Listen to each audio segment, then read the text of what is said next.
À l'heure où 20% des chiens souffrent de surpoids, la société Citizen Dog propose aux propriétaires parisiens de promener leurs chiens en forêt. Venu d'Angleterre, ce système prend peu à peu de l'ampleur en France. Il est 11 heures et pour Jérôme et ses 16 chiens, la balade commence.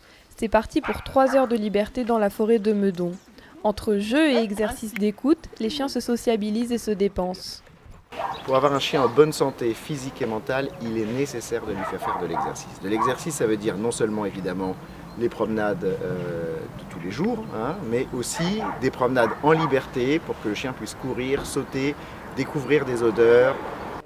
Jérôme fait partie des 7 promeneurs de Citizen Dog. Ensemble, ils s'occupent d'une centaine de chiens chaque jour.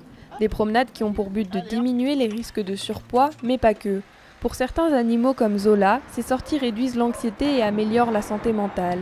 Depuis 8 mois, la petite chienne de 2 ans est promenée 4 fois par semaine. Léna, sa maîtresse, constate une nette amélioration de son comportement.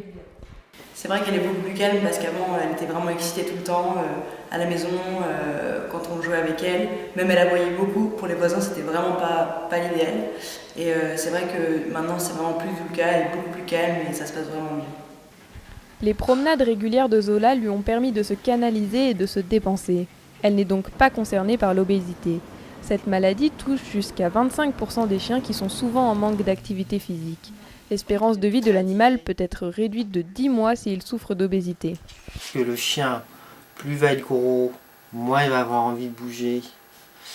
Moins il bouge, moins il va perdre de calories. Plus il va s'ennuyer, plus il va compenser en mangeant. Donc c'est un peu un cercle vicieux. Il est donc nécessaire de leur faire de l'exercice quotidiennement et de réguler leur alimentation. Pour surveiller le poids de son animal, des balances sont à disposition dans les salles d'attente de cliniques vétérinaires.